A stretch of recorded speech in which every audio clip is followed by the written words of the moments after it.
चलिए आज का क्लास स्टार्ट करते हैं।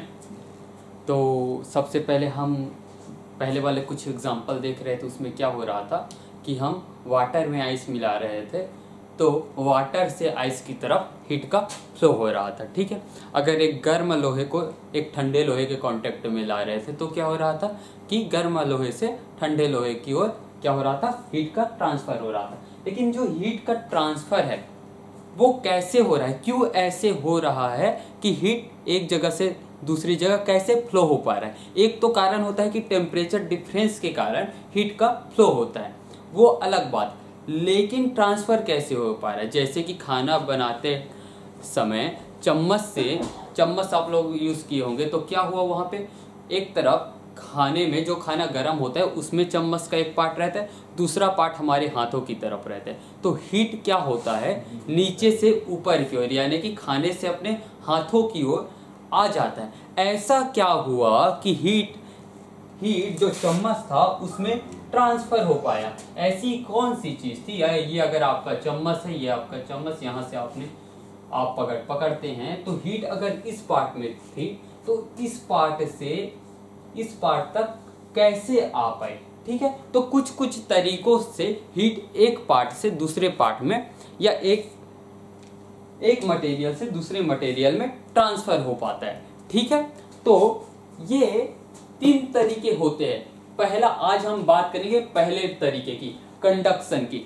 ठीक है, और जो 2 तरीके और हैं उनके बारे में हम अगले क्लास में बात करेंगे। आज देखेंगे हम सिर्फ कंडक्शन के बारे में। अब ये जो कंडक्शन है उसमें क्या होता है ये देख लेते हैं। मेजर ये क्या होता है, मेजरली ये सॉलिड में जो हीट का ट्रांसफर होता है वो कंडक्शन के थ्रू होता है। ठीक है, इसमें क्या होता है, कंडक्शन में क्या होता है ये देखते हैं। पहले तो समझिए कि ये आपका एक रॉड है, ये आपका रॉड हुआ। इस रॉड को अगर मैं यहां से हीट दूं तो क्या होगा, ये वाला पार्ट गर्म होने लगेगा। यहाँ पे इलेक्ट्रॉन होंगे, इसके मॉलिक्यूल्स होंगे, एटम्स होंगे। ठीक है, तो ये जो मॉलिक्यूल्स है इस रॉड के, ये जिस भी मटेरियल का बना है वो धीरे धीरे गर्म होगा यानी कि इसका टेम्परेचर धीरे धीरे बढ़ने लगेगा। हीट को ये ऑब्जर्व करेंगे। ठीक है, अब जैसे ही इनका टेम्परेचर बढ़ता है ये अपने पोजीशन पर वाइब्रेट करने लग जाते हैं। ठीक है, जैसे जैसे वाइब्रेशन क्यों होते हैं मॉलिक्यूल्स में, उनके टेम्परेचर के कारण। जितना ज्यादा टेम्परेचर वाइब्रेशन उतना ही ज्यादा। तो ये जो मॉलिक्यूल्स हैं ये अपने पोजीशन पर तो रहेंगे लेकिन उस पोजीशन के आजू बाजू क्या करेंगे, वाइब्रेशन करते रहेंगे। ये अगर उनका पोजीशन है तो वो कुछ इस तरीके से वाइब्रेशन करेंगे। ठीक है, इस वाइब्रेशन के कारण क्या होगा कि ये मॉलिक्यूल आजू बाजू के मॉलिक्यूल्स के साथ टक्कर करेंगे, कोलिजन होगा इनका। ठीक है, और कोलिजन जब होगा तो ये कुछ एनर्जी यहाँ पे आगे के मॉलिक्यूल्स को ट्रांसफर कर देंगे। फिर इन मॉलिक्यूल्स का भी टेम्परेचर ज्यादा होगा यानी कि इन मॉलिक्यूल से हीट का ट्रांसफर इन मॉलिक्यूल्स के पास हुआ, और ये इन मॉलिक्यूल्स का भी जो वाइब्रेशन है वो बढ़ने लगा। मैं काइनेटिक एनर्जी के हिसाब से बोलूं तो हीट के कारण इनका काइनेटिक एनर्जी बढ़ा। उसके बाद इन्होंने अपना हीट ट्रांसफर, कुछ हीट इनको ट्रांसफर किया आगे, इनका भी काइनेटिक एनर्जी बढ़ा। इनके वाइब्रेशन के कारण आगे के मॉलिक्यूल्स के पास हीट का फ्लो इस तरीके से होता है। धीरे धीरे ये हीट आगे बढ़ते चला जाता है और हीट यहां तक पहुंच जाता है। ठीक है, तो इसको बोलते हैं हम कंडक्शन। इस मेथड को बोलते हैं हम कंडक्शन। इसमें होता क्या है कि जो मॉलिक्यूल्स है वो अपने पोजीशन पर ही है। हाँ, वाइब्रेशन उनमें हो रहा है लेकिन ऐसा नहीं है कि वो इस पोजीशन को छोड़ के किसी और पोजीशन में चले गए और फिर इनका हीट का ट्रांसफर हुआ। ठीक है, ये अपने पोजीशन में ही होते हैं लेकिन वाइब्रेशन के कारण हीट का ट्रांसफर यहाँ पे हो जाता है। ठीक है,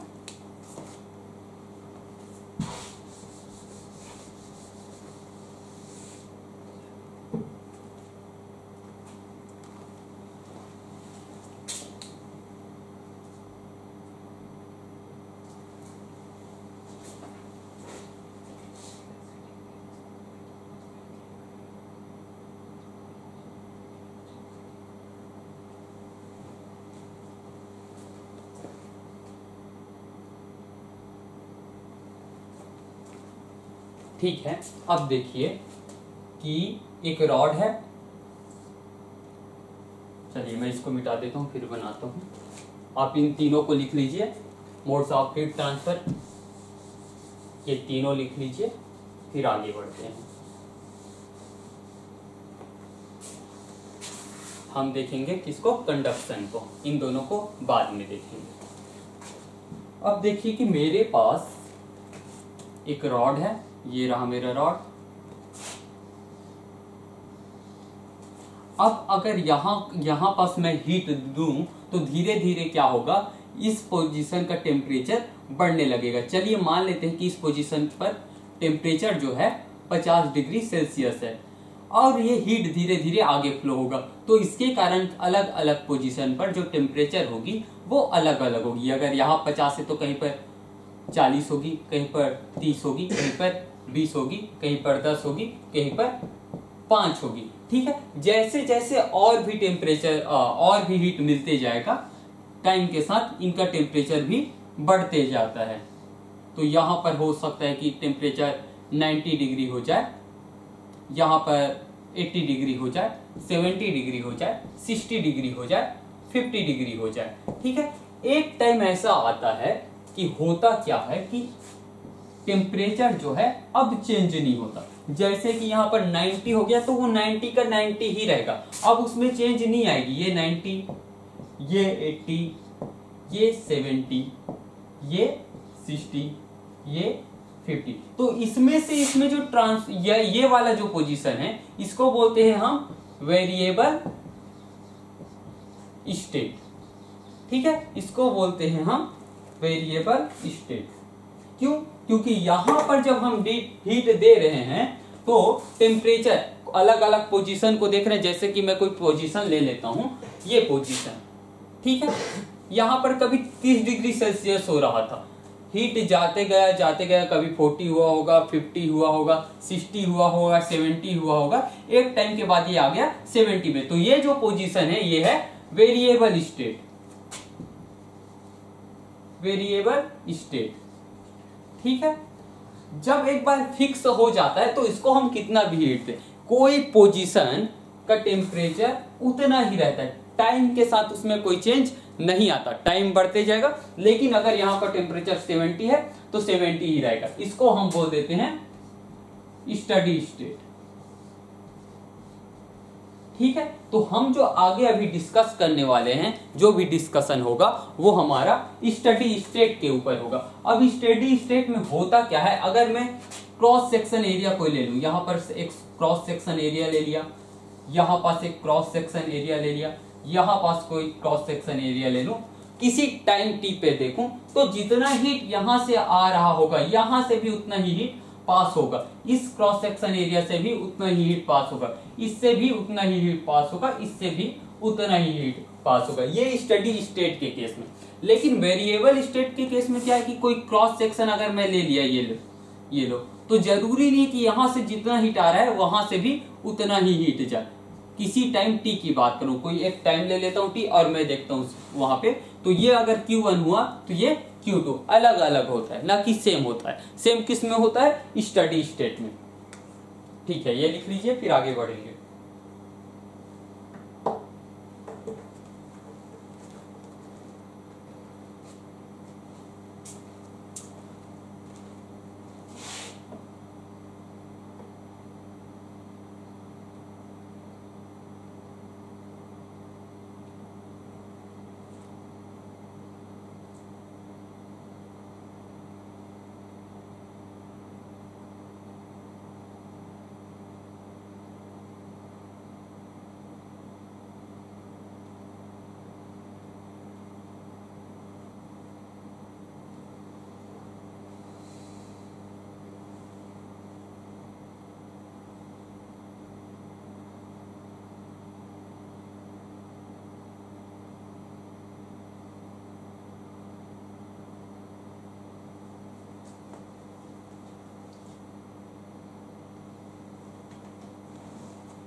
ठीक है, चलिए अब हम स्टडी स्टेट वाला जो केस है वो देख लेते हैं।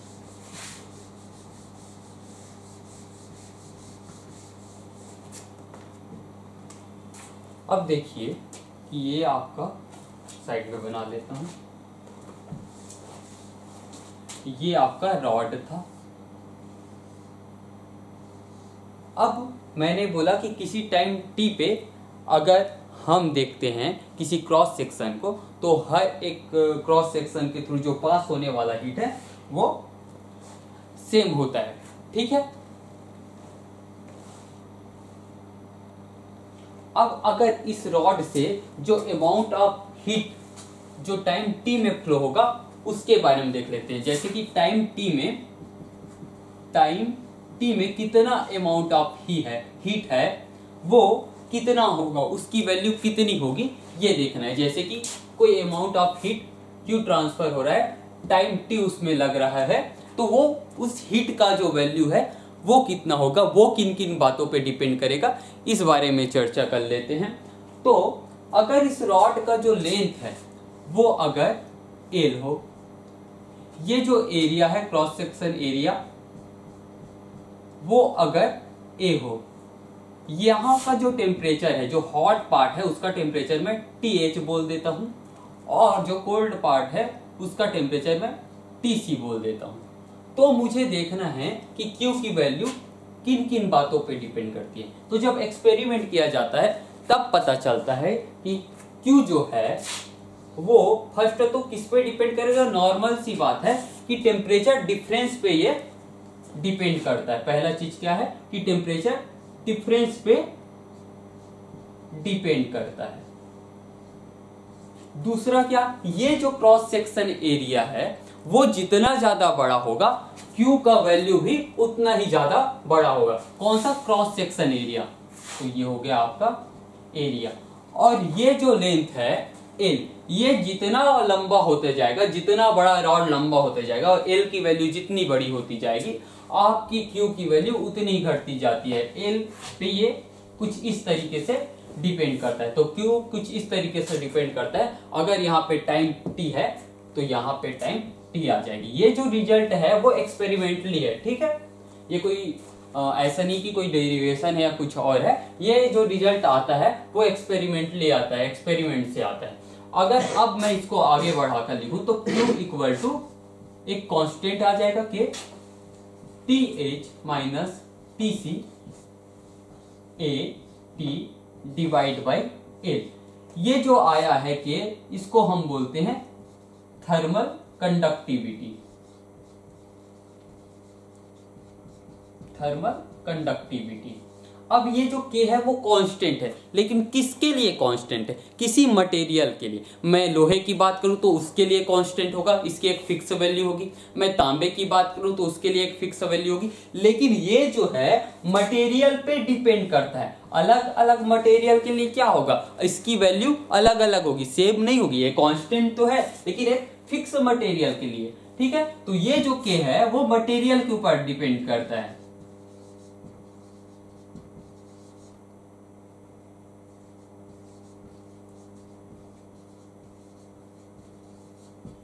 ठीक, ये क्या किस पे डिपेंड करेगा, मटेरियल पे, ठीक है। तो आप इतना लिख लीजिए। और इसमें जो हम ये जो निकाल रहे हैं वो कुछ इस तरीके से मान रहे हैं कि हीट यहां से इंटर कर पाए और यहां से बाहर निकल पाए।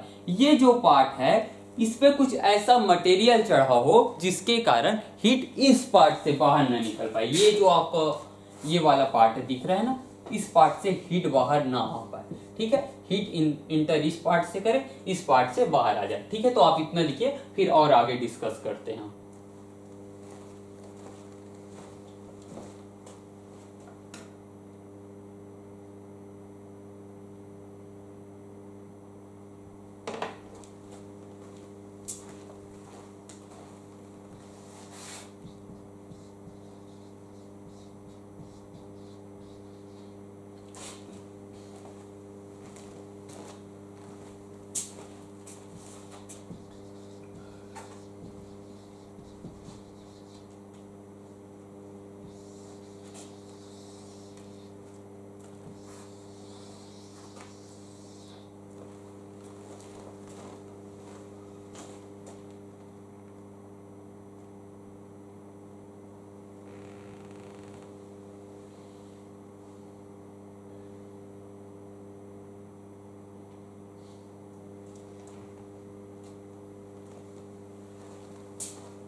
ठीक है, चलिए आगे देखते हैं।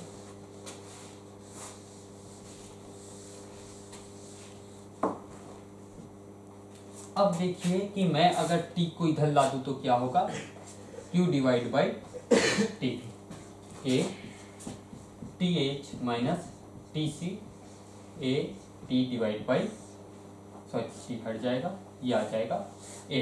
तो ये जो क्वांटिटी आई है, ये जो आई है, इसको मैं H से डिनोट कर देता हूं और इसको कहा जाता है हीट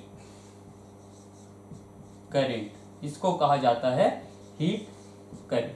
ठीक है, ये लिख लीजिए। और ये जो थर्मल कंडक्टिविटी है, ठीक है, ये क्या होगा, ये क्या बताता है, जो थर्मल कंडक्टिविटी है ये बताता है कि कौन सा मटेरियल है जो हीट का अच्छा, जिसमें हीट अच्छा से फ्लो हो, जिसमें हीट का ट्रांसफर बहुत अच्छा से हो, वो ये K की वैल्यू बताएगी। K की वैल्यू अगर ज्यादा है, ठीक है, K की वैल्यू अगर ज्यादा है तो उसमें हीट का फ्लो बहुत अच्छे से होगा।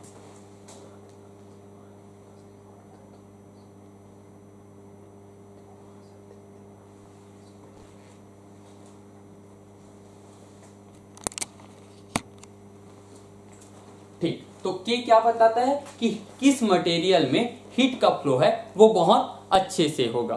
ठीक है, और K अगर किसी के लिए कम है, K अगर किसी के लिए बहुत ही ज्यादा कम है तो क्या होगा, वो हीट का बैड कंडक्टर होगा। ठीक है, K की वैल्यू अगर बहुत अच्छी है, बहुत ज्यादा है, तो वो हीट का अच्छा कंडक्टर होगा। जैसे कि मैं बोलूं कि एक परफेक्ट कंडक्टर के लिए क्या होगा, परफेक्ट कंडक्टर की अगर मैं बात करूं तो क्या होगा, उसका जो वैल्यू होगा K का, वो होगा इन्फिनाइट। ठीक है, वहीं पास मैं बात करूं परफेक्ट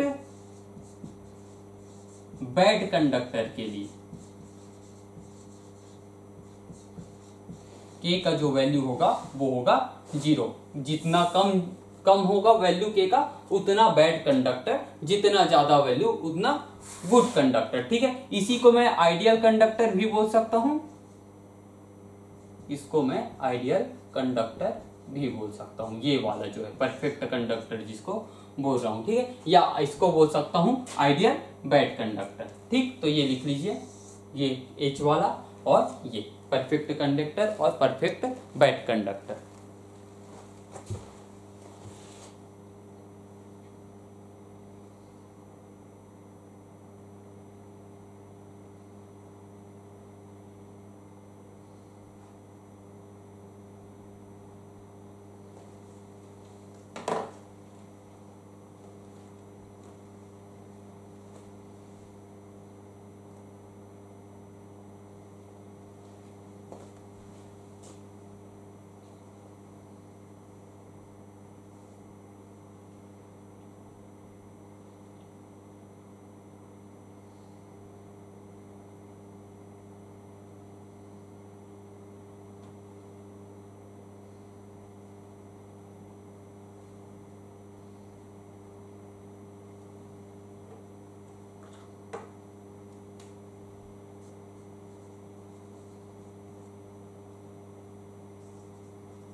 ठीक है, चलिए आगे बढ़ते हैं।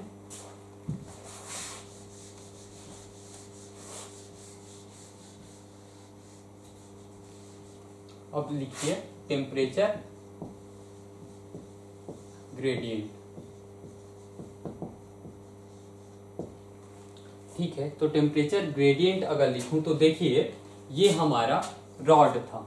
ठीक है, ये हमारा रॉड था। हो क्या रहा था कि टेम्परेचर कैसे पोजीशन के साथ कैसे चेंज हो रहा था कि यहाँ पर जो टेम्परेचर था वो हाई था, और जैसे जैसे हम आगे बढ़ रहे थे टेम्परेचर धीरे धीरे धीरे धीरे घटते जा रहा था। अगर मैं इसको बोलूं T, इसको बोलूं X, तो अगर या L बोलूं तो क्या हो गया कि टेम्परेचर जो है धीरे धीरे घटते जा रहा है। तो अगर मैं इसका स्लोप देखूं वो कैसा है, वो है नेगेटिव। तो यहाँ पर जो dt डिवाइड बाई dl है, इसी को हम क्या बोल देते हैं, temperature gradient. dt divide by dl इसको बोल दिया जाता है टेम्परेचर ग्रेडियंट। अब मैं इस टेम्परेचर ग्रेडियंट के फॉर्म में Q को या H को लिखूं तो क्या होगा। चलिए मैं H को इसके फॉर्म में लिख लेता हूं, या Q को ही लिख लेता हूं। Q equal to minus K A D capital T क्या D L। चलिए ये हो गया आपका H। अब देखिए यहाँ पे माइनस क्यों आया, माइनस आया क्योंकि ये जो dt डिवाइड बाई dl है वो नेगेटिव था, वो उसका जो स्लोप था वो नेगेटिव था, इसलिए हमने यहाँ पे नेगेटिव डाल दिया जब हमने इसको ग्रेडियंट के फॉर्म में लिखा। तो ये हो गया आपका H का वैल्यू, हीट करंट का वैल्यू, ये हो गया K A del T divide by dl, ये लिख लीजिए।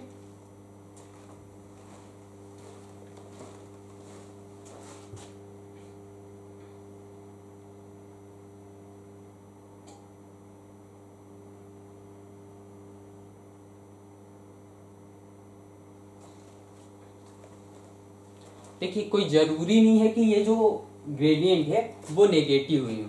हम क्या कर रहे हैं कि लेंथ को हम यहां से इस ओर मेजर कर रहे हैं। ठीक है, अगर इसी को हम इस ओर से इस ओर की ओर मेजर करते तो क्या होता, तब हम देखते कि जैसे जैसे लेंथ बढ़ रहा है, मैं अगर ऐसे बनाता ग्राफ तो उस टाइम मैं कैसे बनाता, अगर इधर से इधर नापता तो क्या होता कि जैसे जैसे लेंथ बढ़ रहा है वैसे वैसे टेम्परेचर भी बढ़ रहा है। तो मैं उस टाइम ऐसे बनाता कुछ ग्राफ। तो ये हम कैसे ले रहे हैं लेंथ को, किधर से किधर, इस बात के ऊपर डिपेंड करता है। ठीक है, तो मैंने अगर लेंथ को इधर से इस ओर नाप रहा हूं, अगर इसको ओरिजिन की तरह ट्रीट कर रहा हूं तो क्या होगा, हमारा जो स्लोप आएगा या बोलूं dt डिवाइड बाई dl जो होगा वो क्या होगा, नेगेटिव होगा, जो स्लोप होगा वो नेगेटिव होगा। ठीक है,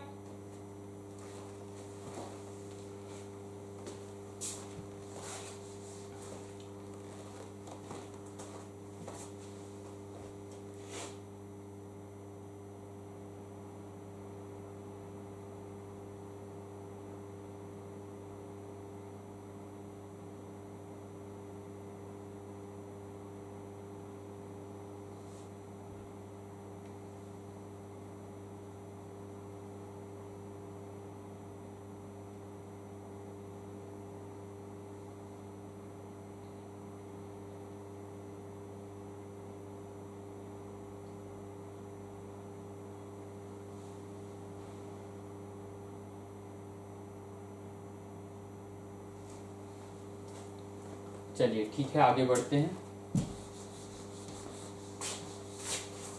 एक क्वेश्चन देख लेते हैं कि कैसे क्वेश्चन के साथ डील करना है। तो देखिए कि समझिए कि एक क्यूब है मेरे पास, ये क्यूब बना है कॉपर का, ये रहा आपका क्यूब, ये क्यूब बना है कॉपर का। ठीक है, ये जो पार्ट है इसको मैं हॉट पार्ट बोल देता हूं, यानी कि यहां से हीट जो है इंटर कर रहा है और इसका ट्रांसफर कुछ इस तरीके से हो रहा है, ये हॉट पार्ट से कोल्ड पार्ट की ओर। ठीक है, ये कोल्ड पार्ट है, ये वाला जो पार्ट है वो है आपका कोल्ड पार्ट, और ये जो वाला जो पार्ट है वो है आपका हॉट पार्ट। अब अगर pH 90 डिग्री सेल्सियस है मान लीजिए। टी सी जो कोल्ड वाला पार्ट है वो 10 डिग्री सेल्सियस है मान लीजिए। और आपका जो ये लेंथ होता है ये मान लेते हैं हम 1 मीटर स्क्वायर। ठीक है, तो अब हमें एज कैलकुलेट करना है। एज कितना होगा ये बात हमें कैलकुलेट करना है।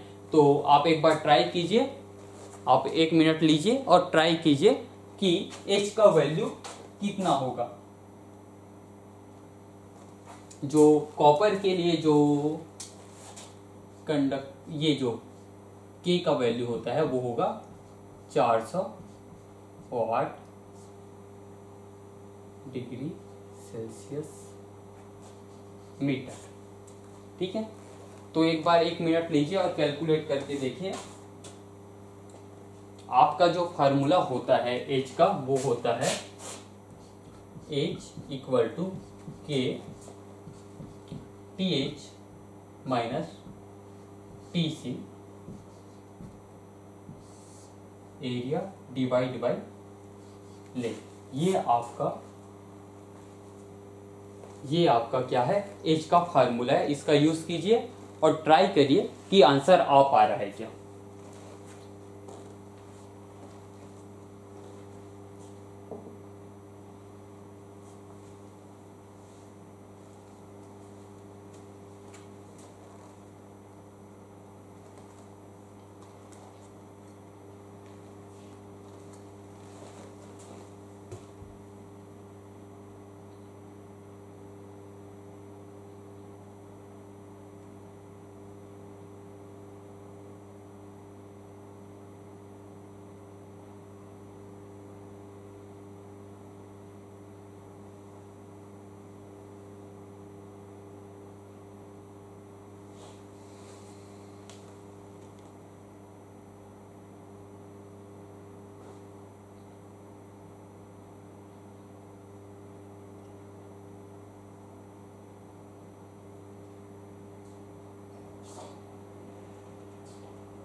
चलिए सॉल्व करते हैं।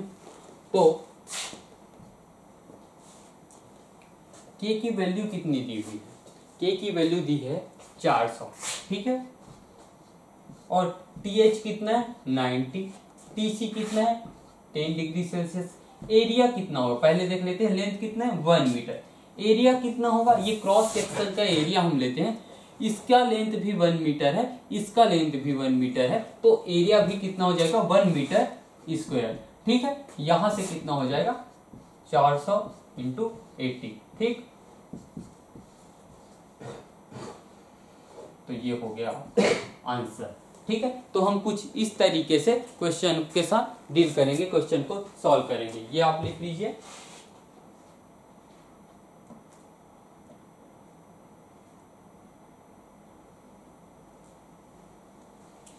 एच का जो यूनिट होता है वो होता है वाट या जूल पर सेकंड।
ठीक, चलिए आगे बढ़ते हैं।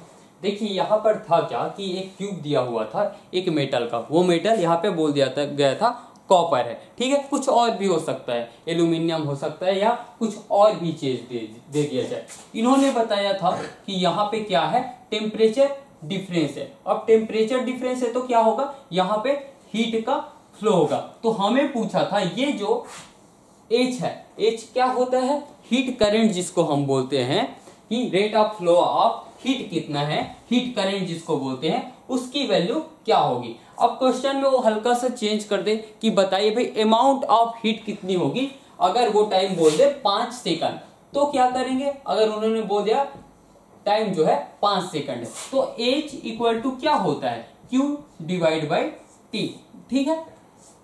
तो यहां से हो जाएगा Q equal to H T, तो ये इंटू T 5 सेकंड, और ये जो आंसर आएगा वो किस में आएगा, जूल में आएगा, ठीक है। तो कुछ इस तरीके से हम क्वेश्चन को सॉल्व करेंगे, ठीक है। अब हम जो यहाँ पे हम क्या बोले, हीट करेंट, तो एक करंट की और बात हम जानते हैं जो इलेक्ट्रिक करंट होता है, ठीक है। अब दोनों को ही आपस में हम कंपेयर करके देखेंगे, कुछ सिमिलैरिटी जो है हमें वहां पे कुछ मिलती है, जो फार्मूले में सिमिलैरिटी कुछ सिमिलैरिटी जो है हमें देखने को मिलती है, उसके बारे में हम देखेंगे, ठीक है।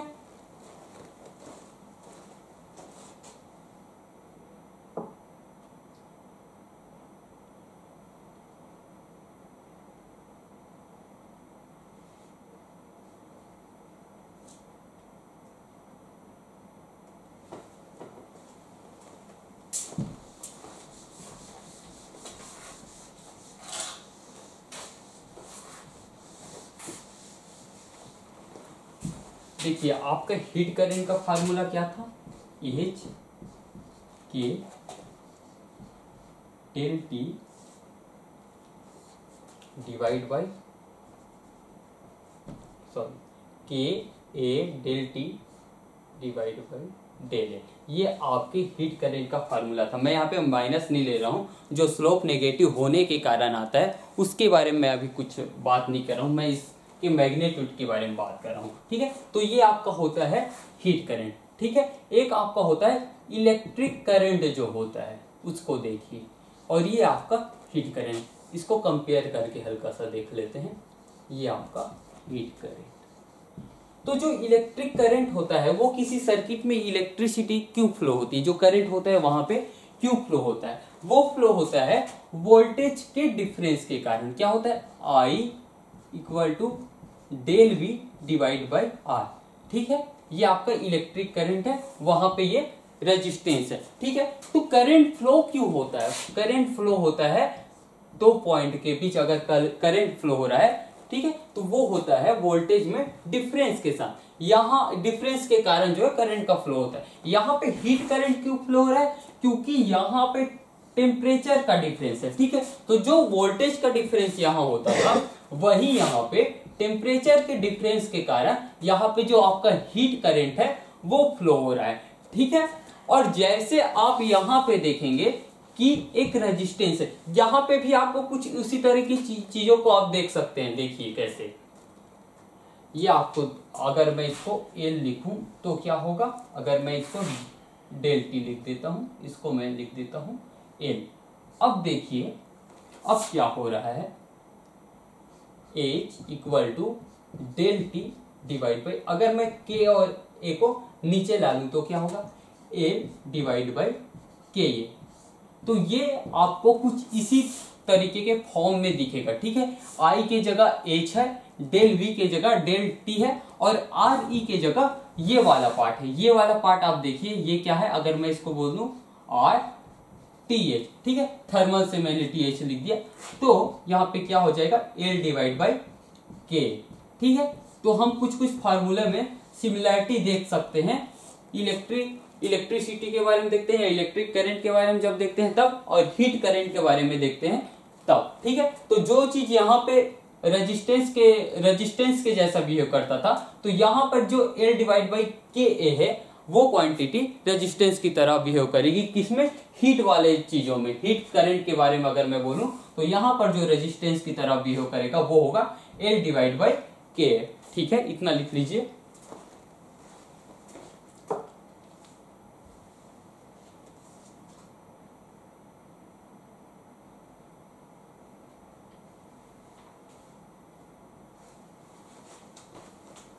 इसको बोला जाता है, ये RTH है, उसको बोला जाता है थर्मल रेजिस्टेंस।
ठीक है, तो अब हम क्या कर सकते हैं, हम अपने H को R के फॉर्म में लिख सकते हैं। क्या लिख सकते हैं, H equal to del T, और ये हो जाएगा हमारा RTH। ठीक है, अब हम जान चुके हैं कि ये जो है एक तरह का करेंट है, ठीक है, हीट करेंट है। ठीक है, हमें पता चल गया कि हम इसको हीट करेंट क्यों बोल रहे हैं। अगर मैं इसी H को अगर ITH से भी डिनोट कर सकता हूँ, ठीक है, तो हम देखेंगे कि ये कुछ ओम्स लॉ की तरह हमें दिख रहा है। ठीक है, तो RTH ये जो थर्मल रेजिस्टेंस है, इसको देख के हम बता सकते हैं कि हम अगर हमें किसी ऐसे मटेरियल की जरूरत हो जिसमें जो हीट है उसका फ्लो ज्यादा ना हो, तो हम उसको कैसे चूज करें, उसका शेप जो रखे वो कैसे रखे, उसका क्रॉस सेक्शन एरिया कम रखे कि ज्यादा रखे, उसका जो लेंथ है वो कम रखे कि ज्यादा रखे। ठीक है, आपको खाना अगर किसी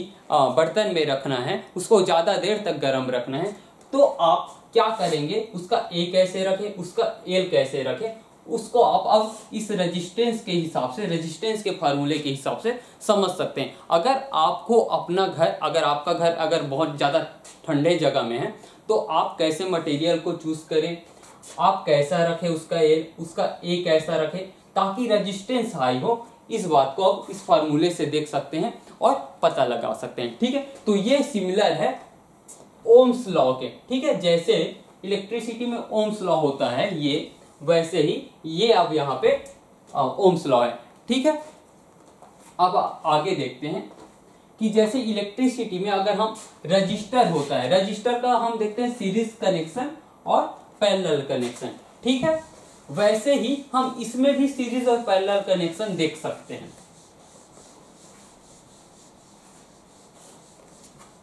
ठीक है, जैसे कि सीरीज कनेक्शन क्या होता है, दो रजिस्टर ले लिया मैं जिसका रेजिस्टेंस है पहले का R1 R2। ठीक है, ये हो गया आपका सीरीज कनेक्शन।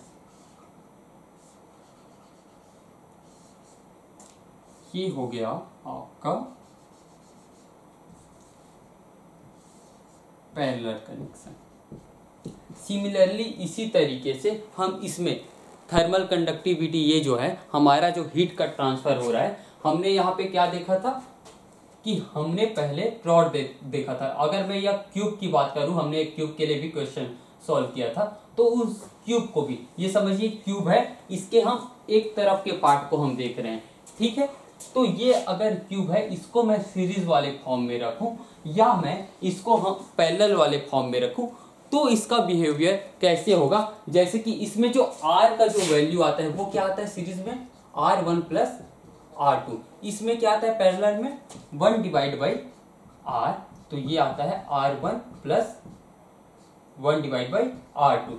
ठीक है, तो सिमिलरली हम अगले क्लास में क्या देखेंगे कि अगर इसमें सीरीज कनेक्शन करें, इसमें पैरेलल कनेक्शन करें, तो इसका R जो TH था, थर्मल रेजिस्टेंस जिसको हम बोल रहे थे, या थर्मल रेजिस्टिविटी जिसको बोल रहे थे, वो उसका वैल्यू किस तरीके से होगा, इसको देखेंगे हम अगले क्लास में। ठीक है, okay, thank you. Server disconnected.